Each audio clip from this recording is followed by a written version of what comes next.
Hello, Internet. Welcome to something different. I wanted to talk a little bit about my progress on YouTube over the last year.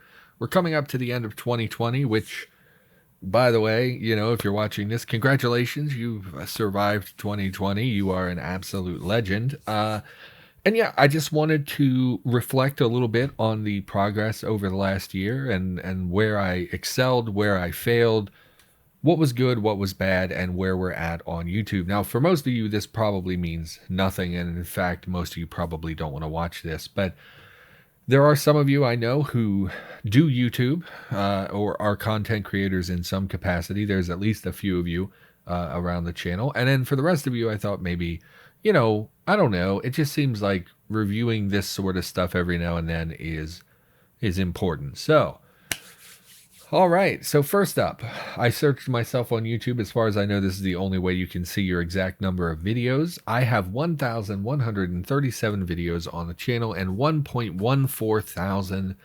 subscribers. Now, I started this YouTube channel, I think, March of 2019, and I didn't really take it seriously until around June or July. And so it's been about a year and a half of really doing videos. And we hit the 1,000 video mark quite a long time ago. And that is just an indicator to me how much I've slowed down over the last couple of months. So if you haven't been paying attention to my channel updates, the last like 3 months or so has had a lot of family drama. A lot of really difficult stuff has been happening.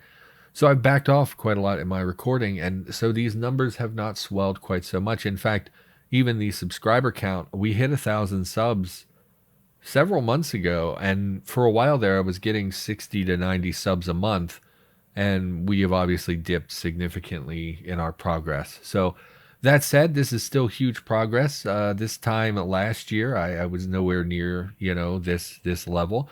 I had not breached 1,000 subs, and honestly the first year of the channel was very, very slow growth.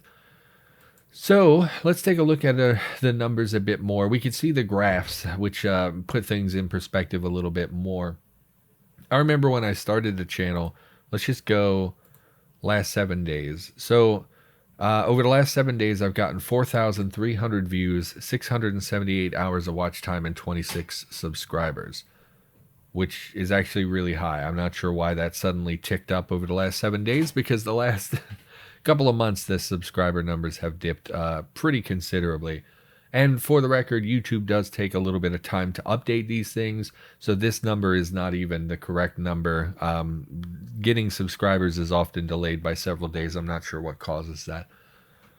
So I remember starting the channel, and for the first couple months, I was getting one view a day basically, and now we've obviously come a long way since then. Same with watch time. When I first started YouTube, so there's two metrics that YouTube looks at before they decide whether they can put ads on your content, although that's changing in the future. But for now, because they're going to be putting ads on everyone's content. But if you want to make revenue from YouTube, you need two things. You need 4,000 hours of watch time over the last year, and you need at least 1,000 subscribers.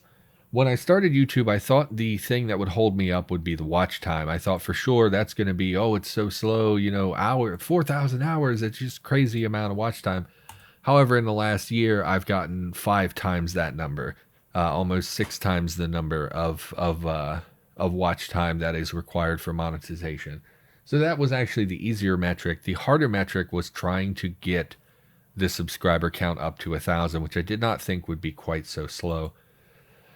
And if we look at the course of the lifetime, of course, when I started the channel way back, I was putting up one video every couple of days. I was getting 0 watch time. Sometimes I had videos that would get like a minute of watch time, and the subscriber count as well, or the viewership as well. I was getting 1 video a day, maybe.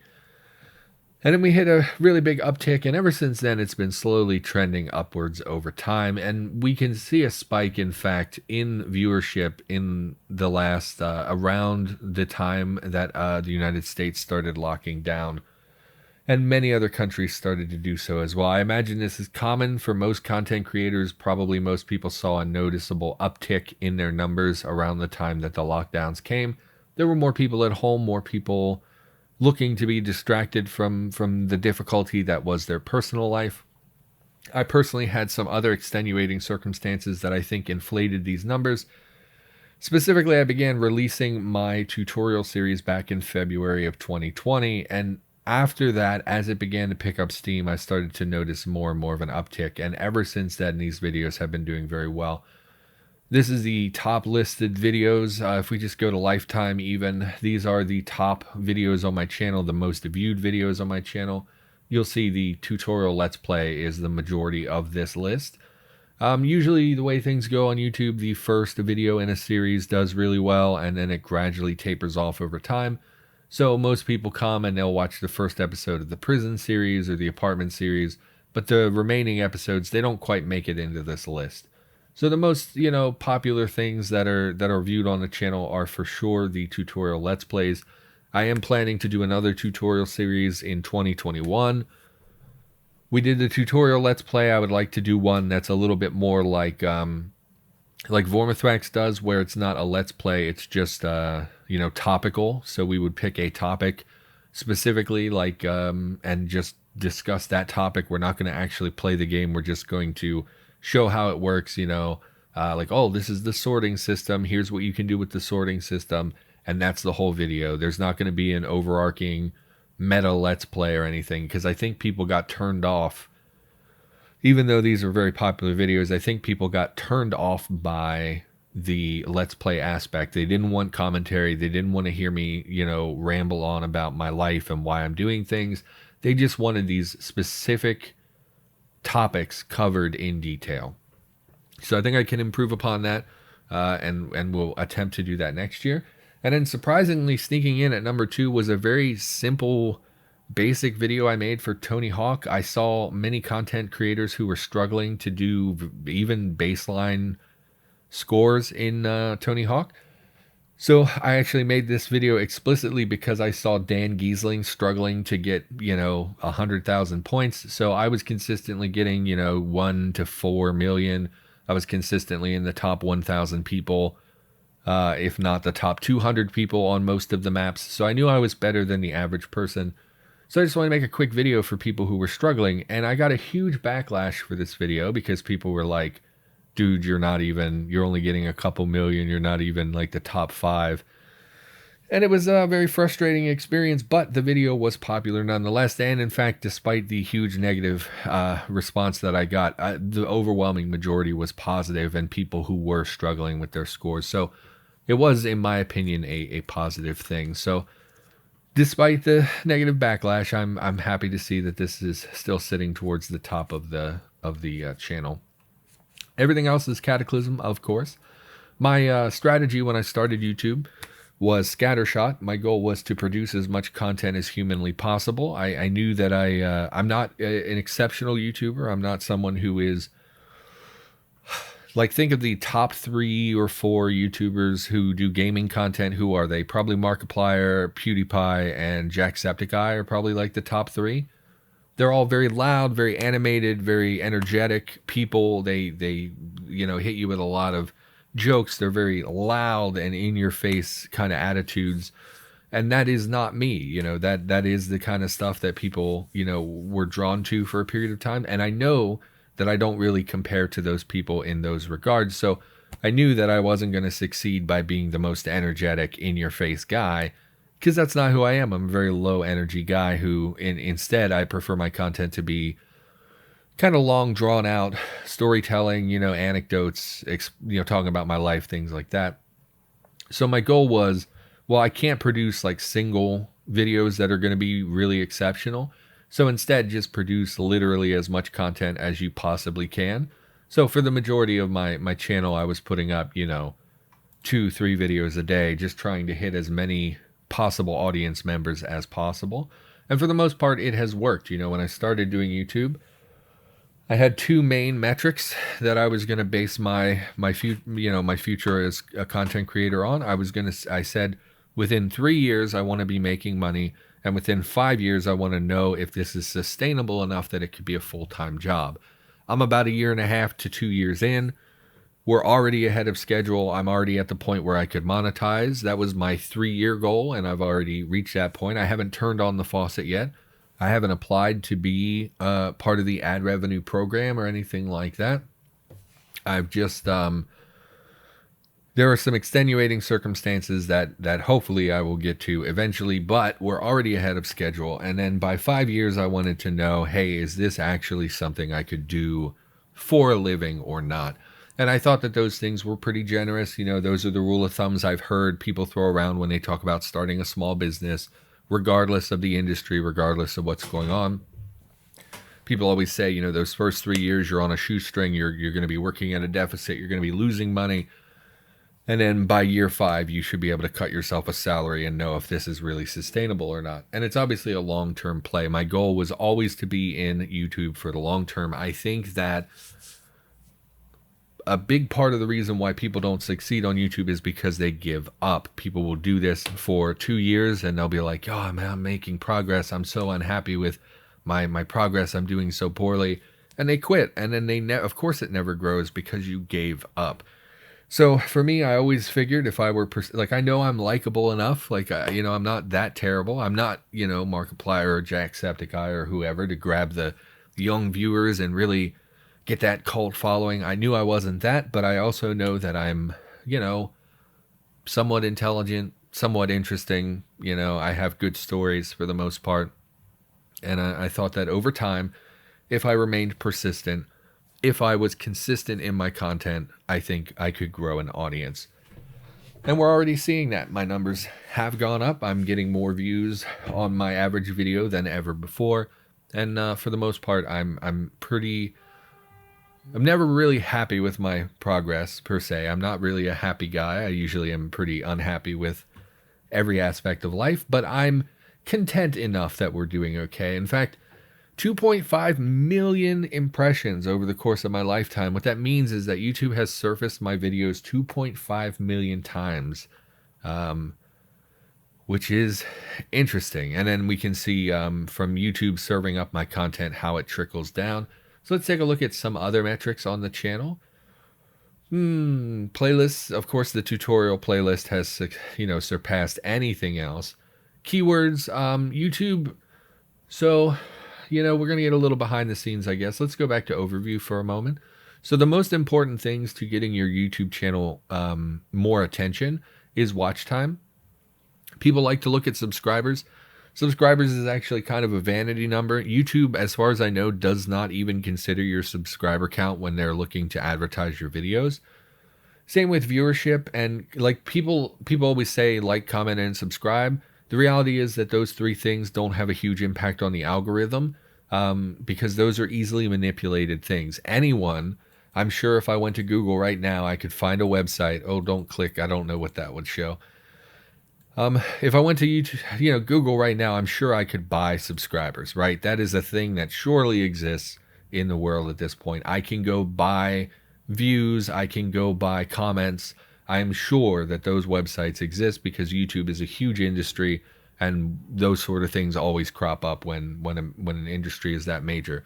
So those 3 metrics are actually very easily manipulated by people who buy those things. And so if YouTube only surfaced videos that had lots of likes and comments and subscribers, then YouTube would be dominated by people who paid to get to that position, right? So one of the main things that YouTube looks at when they determine whether or not your videos are adequate for consumption is watch time. The more a person watches your video and the longer that they stay engaged, this average view duration, the more likely YouTube is to surface this to other people. Because YouTube already categorizes viewership, right? Everyone at this point has a personalized homepage. Oh, I can't show you mine because I don't know the rules about sharing other people's thumbnails. But your homepage is customized for you, and they start to categorize people, and they start to understand, okay, most of my viewership likes Cataclysm. So if you watch a lot of Cataclysm content on my channel, they are more likely to show you other Cataclysm YouTubers because they recognize that that's an area that you're interested in, and they connect those videos through tags and titles and things like that. Whether or not a specific video shows up is mostly centered around view duration. YouTube, the number one goal of YouTube is to keep you on this site for longer than you already are. So videos that have high viewer retention, so for instance here I have a video that has 10 minutes and 49 seconds. that is a pretty decent view duration, I guess. I really don't know what good is. I know a lot of people bail within seconds, so that really drags down some of these numbers. They want people to stay on the site longer. So what they actually look at is how long did people spend watching your video? After watching your video, did they watch another one of your videos? Did they stay on the site longer after watching your videos? Those sort of things are the things that really matter to YouTube. So those three metrics are not as important as people think that they are. The best thing you can do for a YouTube channel, if you're a fan, is watch more of the content. Is really the main thing that helps. So like YouTube search, I have historically done pretty poorly in YouTube search. I use all the right keywords. You know, I have in fact, we can see over here, these things are not typically on YouTube. I actually have vidIQ, which shows me more analytics than I would normally get. So I already optimized my searches pretty well. The problem is YouTube doesn't really prioritize tags as much as you probably think. They focus mostly on watch time and whatnot. So my YouTube search game is not super great because my videos just are not good enough to get the attention from people that makes them rank higher in the list. And in fact, for a long time in my time doing YouTube, I would not even show up in the search history. You know, if you go to Google and you go to YouTube and you search specifically for Cataclysm, Let's Play, tutorial, whatever, I wouldn't even show up until pretty recently. And that's just because my watch time and the engagement with my audience is actually pretty low. So there's that. We can see where my traffic comes from. Apparently a bunch of it comes from Google search. I would have never guessed that. Apparently cataclysm.org. Would that be the forum maybe? DuckDuckGo. I don't know what that is. Reddit. Reddit is, wait, no, DuckDuckGo. I've heard of that. That's, I don't know. Reddit is I guess people linking my stuff on Reddit, and then YouTube, of course, external YouTube links, I guess, which is fine. And you'll see the majority of my viewership comes from my actual viewers who click on a playlist specifically to watch a whole playlist. Then we get things like browse features. This would be like the YouTube homepage, things like that, and a smaller percentage is from YouTube search. Suggested videos is also a great place to be. So like if you're watching a bunch of Worms videos, I might pop up in the sidebar as a potential next video to watch. My click-through rate's pretty low. That's pretty much an indicator of my bad thumbnails. What that means is that of all the people who see my video in the sidebar or on their homepage, how many of them actually click? 3.5%, I gotta imagine, is pretty low. My views as well are quite low. Engagement, average view duration of my videos is about 9 minutes. I don't know if that's good or bad. I'm not really in the world of YouTube enough to know what average metrics are. And YouTube, of course, possesses such a wide range of channels. Some people are tiny, some people are enormous, and it's really hard to figure out what, is typical.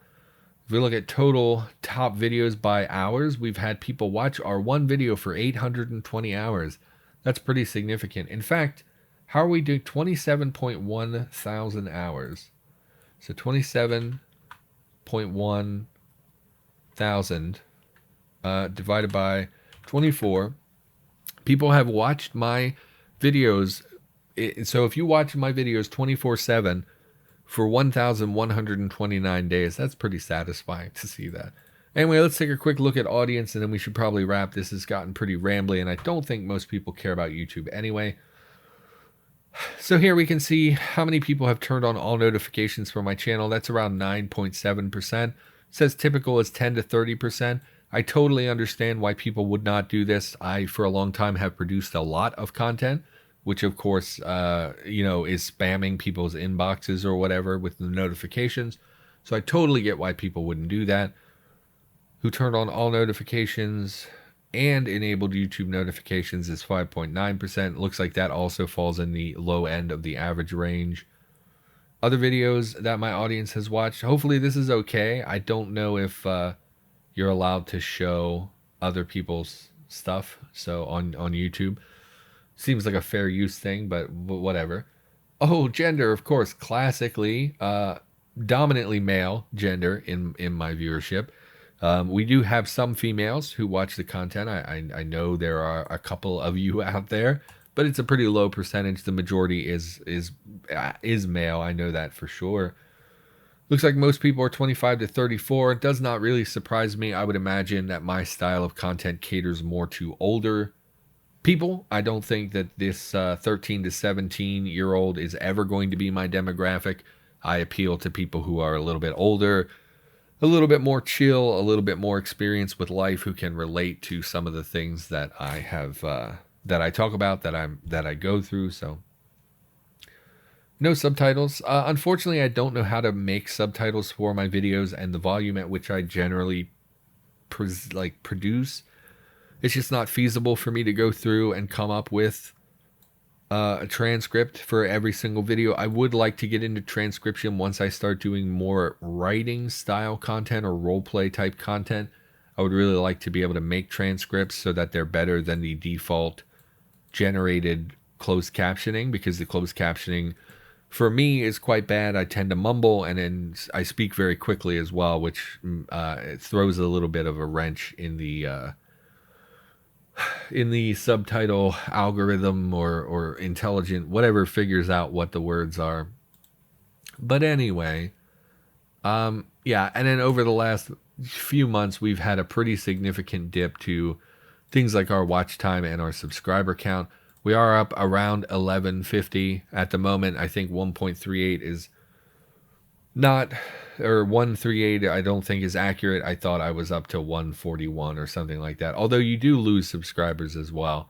If I go to, you can't really see because the thing is so big. Let's go last month.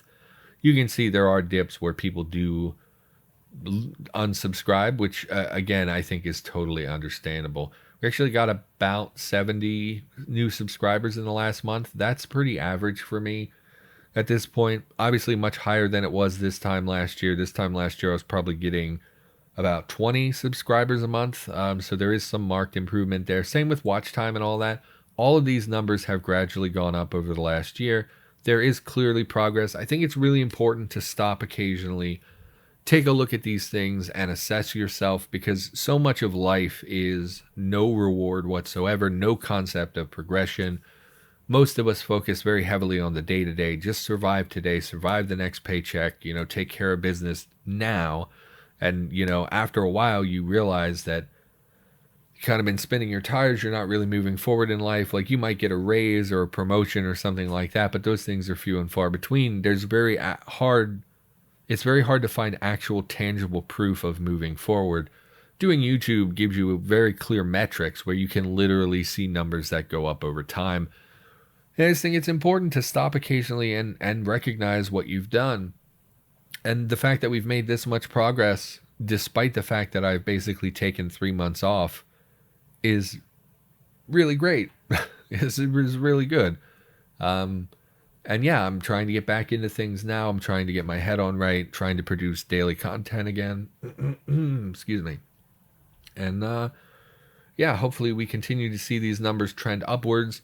I'm hopeful. I'm working on some projects that I'm hoping are going to be popular. I'm hoping, might be my breakout thing, where I finally, start to get some major traction. But even if we just continue incrementing a little bit at a time, I think, I'm being persistent. I'm hanging in there. I'm going to keep doing YouTube, at least for the foreseeable future, as long as nothing catastrophic happens in my day-to-day life to where I can't do it anymore. So, everyone, I don't know if this video was good or not, but I wanted to talk a little bit about my progress, as much for myself and for the few of you who do YouTube, where we could talk a little bit about strategy and the importance of the different metrics and analytics available to us as content creators.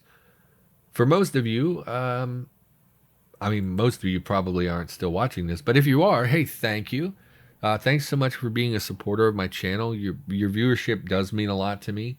Even back, when I was getting, like 9 views, which, maybe this is a sad thing to say, but way back in the day, when I would get these, like 20 views in one day, I was ecstatic about that. It was inconceivable to me that 20 people would want to watch something I made, even if they only stayed around for a few seconds.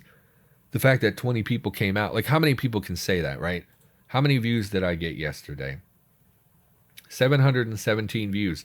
How many people in their day-to-day life can say that 700 people came out to see something that they made?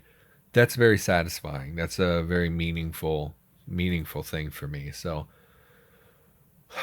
okay, that's enough. All right, everybody, thanks for watching. Hopefully you enjoyed this behind-the-scenes peek.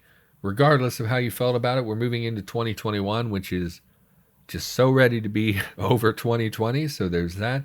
Everybody, thanks for watching. Hopefully you enjoyed the content. I'll be back with something else in the near future, and I'll see you next time.